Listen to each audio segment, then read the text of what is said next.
하나님께서 예레미야를 토기장이의 집으로 보냅니다. 너는 일어나서 토기장이의 집으로 내려가라. 내가 거기에서 내 말을 너에게 들려주겠다. 예레미야가 토기장이 집에 가보니까 마침 토기장이는 농로를 돌리면서 일을 하고 있었습니다. 그런데 이 토기장이는 진흙으로 그릇을 빚어내다가 제대로 안 되면 망가뜨리고 다시 흙으로 다른 새로운 그릇을 빚어내는 것이었습니다. 그때 하나님의 말씀이 예레미야에게 임하죠. 5절 말씀에 보니까 이스라엘 족속아, 이 토기장이가 하는 것 같이 내가 너희에게 하지 못하겠느냐. 진흙이 토기장의 손에 있음 같이 너희가 내 손 안에 있다. 하나님의 주권을 말하는 거죠. 그러면서 예레미야에게 이렇게 당부합니다. 11절에 그러므로 이제 너는 유다 사람들과 예루살렘 주민들에게 이렇게 말해라. 여호와의 말씀에 보라, 내가 너희에게 내릴 재앙을 준비하고 있고 너희를 칠 계획도 세우고 있다. 그러니 너희는 각기 악한 길에서 돌이키며 너희의 길과 행위를 아름답게 하라. 악한 길에서 돌이키라. 계속해서 하나님은 말씀하시고 너희 길과 행위를 아름답게 해라. 여기 영어로 보니까 리폼, 새롭게 다시 한다라는 뜻입니다. 자, 진흙이 토기장의 손에 있는 것처럼 너희도 내 손에 있기 때문에 이제 너희는 악한 길에서 돌이켜서 너희의 길과 행위를 바르게 하면 내가 너희에게 내려 했던 이 재앙을 거두겠다. 내리지 않겠다. 이 경고의 메시지를 유다 백성들에게 예레미야가 계속 전하게 되는데 그때 그들의 반응이 무엇입니까? 12절에 보면 쉬운 성경 읽어보면 그러나 그들이 말하기를 이는 헛되니 우리는 우리의 계획대로 행하며 우리는 각기 악한 마음이 완악한 대로 행하리라. 하나님의 재앙을 피할 길은 악한 행위, 우상 숭배한 죄와 불의를 행했던 죄를 회개하는 것뿐이죠. 하나님의 경고에도 그들이 하는 말은 이겁니다. 내 마음대로 행하겠다. 그리고 안악한 대로 계속 그 길을 가겠다. 여러분, 이스라엘 백성들의 이 반응이 이해가 되십니까? 여러분들이라면 이런 말씀을 듣고 어떻게 하시겠습니까? 회개하지 않는 이유가 무엇일까? 우리가 고민해보지 않을 수밖에 없는데 그것은 죄악에 깊이 물들어져 있기 때문에 그렇습니다. 죄악에 깊이 물들면 이 양심도 무뎌지게 되는데 잠언 1장에 보면 이렇게 얘기하죠. 너희 어리석은 자들은 어리석음을 좋아하며 거만한 자들은 거만을 기뻐하며 미련한 자들은 지식을 미워하니 어느 때까지 하겠느냐. 나의 책망을 듣고 돌이키라. 보라, 내가 나의 영을 너에게 부어주며 내 말을 너에게 보이리라. 내가 불렀으나 너희가 듣기 싫어하였고 내가 손을 폈으나 돌아보는 자가 없었고 도리어 나의 모든 교훈을 멸시하며 나의 책망을 받지 아니하였다. 이렇게 죄악에 깊이 물들면 사람이 어리석게 되어서 옳고 그름을 쉽게 판단할 수가 없습니다. 흐릿하죠. 오늘날도 마찬가지입니다. 죄악에 깊이 물들어 있으니까 아무리 하나님의 말씀으로 권면해도 그것이 안 들린다는 겁니다. 이해가 안 되죠. 그러면 어떻게 해야 되겠습니까? 내가 죄악에 깊이 물들지 않으려면 어떻게 해야 되는가? 죄를 짓지 말자는 말이 아닙니다. 우리가 죄성을 가지고 있기 때문에 우리가 어떻게 죄를 안 짓고 살아갈 수가 있겠습니까? 그러나 죄가 깊이 물들기 전에 죄를 지었을 때 바로바로 하나님께 돌아와야 하는 것이죠. 그러면 어떻게 해야 되겠습니까? 날마다 성경을 읽고 또 성경에 자신을 비추어서 하나님께로 돌아가는 것입니다. LA에서 인천공항까지는 약 한 비행기로 13시간이 걸립니다.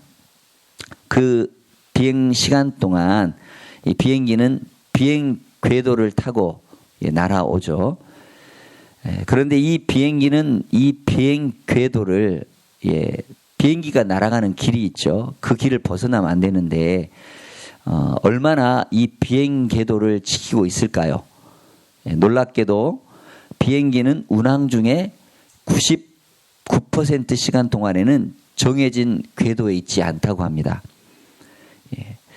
모든 비행기가 다 99% 시간 동안에는 궤도에서 이렇게 벗어나 있다라는 겁니다. 그렇기 때문에 조종사들은 계속해서 이 비행기를 정상적인 궤도로 돌아오도록 조종을 하게 됩니다. 물론 조종사들이 수동으로도 하겠지만 수동으로 하는 것이 아니라 요새는 비행기가 이렇게 잘 발달되어 있기 때문에 자동 항법 장치라는 그 장치가 있기 때문에 그 궤도에서 벗어날 계속해서 옵니다.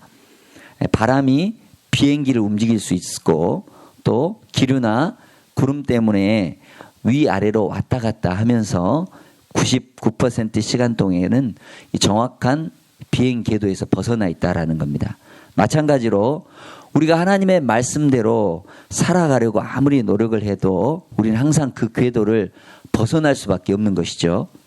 죄성을 가지고 있기 때문에 그렇습니다. 아담 이후로 죄를 지었기 때문에 우리가 죄성을 갖고 있다 하더라도 매일매일 하나님의 말씀을 읽고 나 자신을 나 상황을 점검하고 또 회개하고 또 하나님께로 돌이킨다면 하나님의 말씀을 받고 예수 그리스도의 삶을 본받고 따라가면 우리가 하나님의 의로운 길, 옳은 길로 돌아온다라는 겁니다.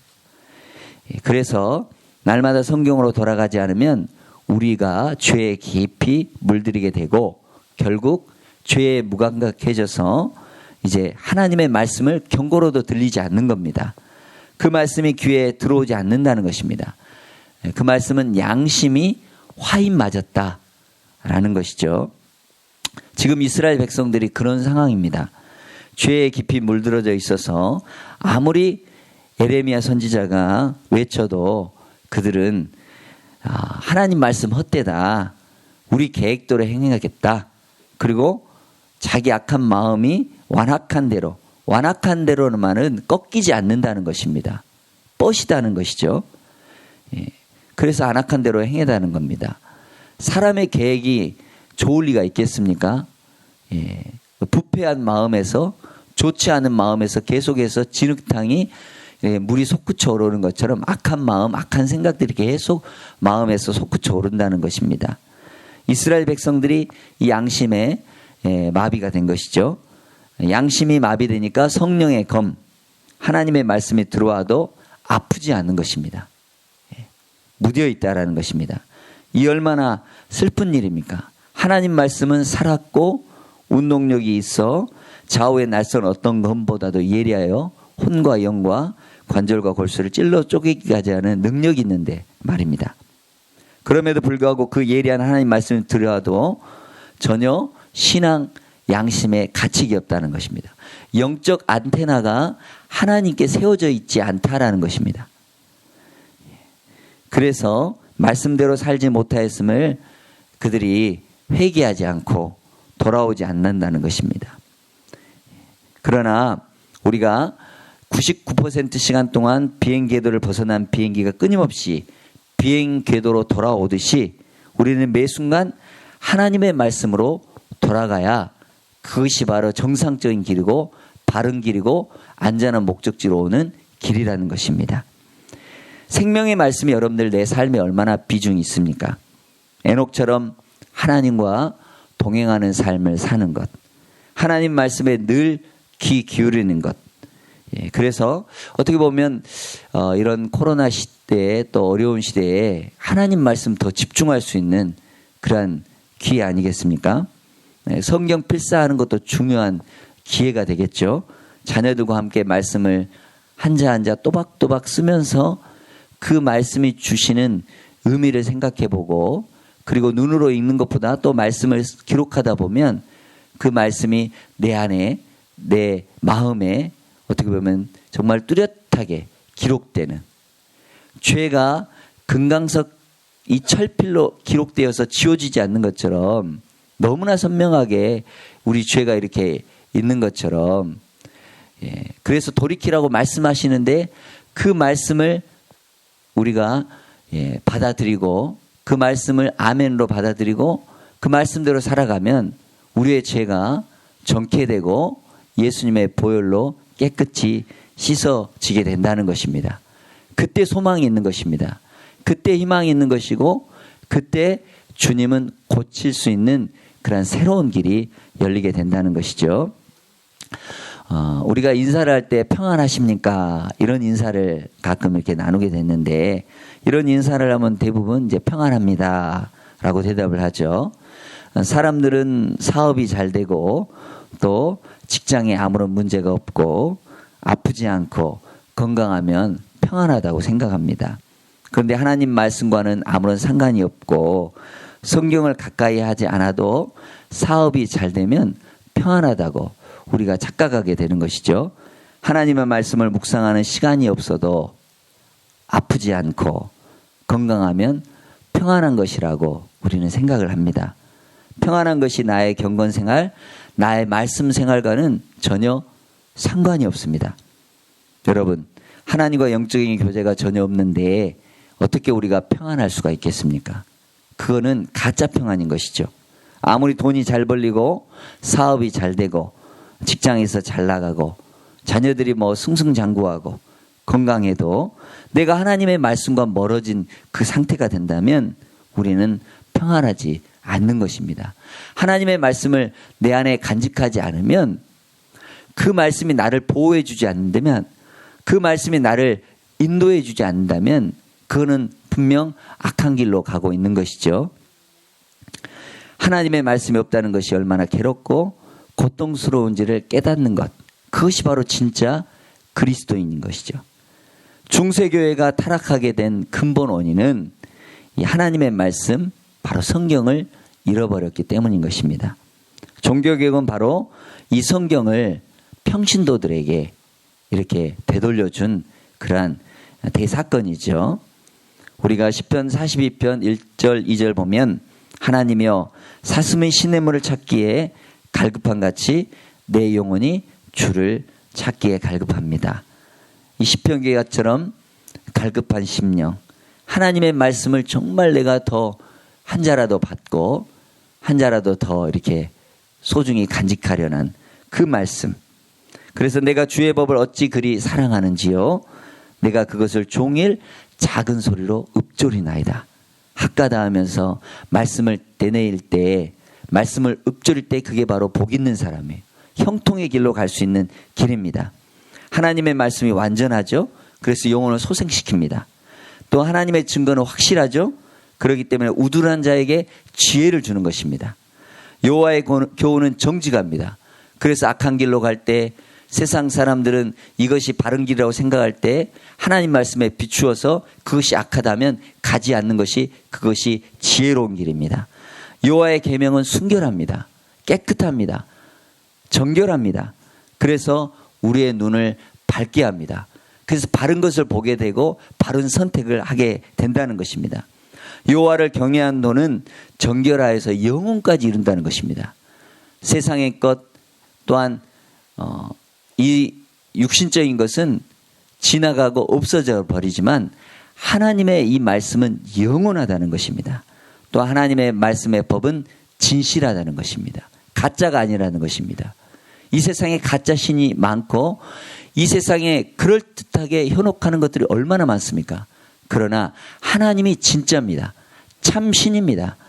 세상 것 우리가 아무리 의지해도 그것은 목마르게 돼 있어요. 그러나 하나님을 의지하고 하나님을 바라보면 그것이 바로 살 길이고 또한 의롭게 사는, 결국 마지막에 심판주 앞에 섰을 때 내가 네 행동이 너의 모든 것이 의롭다라고 하나님께서는 분명하게 인정해 주실 것입니다. 그리고 그 하나님 말씀이 금, 곧 많은 순금보다 사모해야 되는, 그리고 송이꿀보다 더 달달하고 했습니다. 그죠? 하나님 말씀이 이렇게 달면 그것이 바로 건강한 사람입니다. 영적인 만족을 주고 그 영적인 만족은 우리 앞길에 형통한 길을 열어준다는 것이죠. 그래서 주의 말씀의 맛이 내게 어찌 그리 단지요 내 입에 꿀보다 더하니이다. 이 귀한 말씀. 그래서 하나님을 사랑하는 자들이 나의 사랑을 입으며 나를 간절히 찾는 자가 하나님이 만나주시겠다 하는 겁니다. 그렇습니다. 하나님 말씀을 사모하고 또 사모하고 간절히 찾고 또 간절히 찾으면 우리는 반드시 그 말씀 속에서 거룩하시고 창조주, 생명의 주 하나님을 만나게 된다는 것입니다. 그래서 날마다 하나님과 동행함으로 우리가 세상을 넉넉히 이길 수 있는 힘을 하늘로부터 공급받는다는 것입니다. 15절 말씀에 보니까 무릇 내 백성은 나를 잊고 허무한 것에서 분향하려거니와 하나님을 잊어버렸다는 거예요. 우상 숭배했다는 것입니다. 하나님을 가까이 하지 아니하고 그럴듯한 우상에게 예배하고 절했다는 것입니다. 이러한 것들이 그들의 길, 곧 그 옛길에서 넘어지게 한다. 옛길이라는 것은 우리가 예레미야 6장 16절에서 배웠지만 선한 길입니다. 여호수아와 모세와 아브라함과 같은 믿음의 조상들이 걸어갔던 생명의 좋은 길입니다. 그러나 그 길에서 너희들이 하나님의 말씀을 바르게 받지 못하고 그 길에서 넘어졌다는 것입니다. 그래서 곁길 곧 닦지 아니한 길로 행했다라는 겁니다. 옛적 길, 선한 길을 버린 결과 곁길, 닦지 아니한 길로 갔다. 닦지 않은 길, 좋은 길, 고든 길이 아니라 울툴툴한 길이고 진흙길이고 또한 안 좋은 길입니다. 그 길로 간 결과 하나님의 준엄한 심판이 있었다는 것입니다. 평탄한 길, 축복의 길을 버리고 닦이지 않는 거친 길, 멸망의 길을 가지 않도록 오늘도 생명의 좁은 길을 걸어가도록 하나님 지켜주옵소서. 이렇게 주님을 붙들고 하나님 말씀 속에 살아가는 여러분들 되시기를 바랍니다. 기도하겠습니다.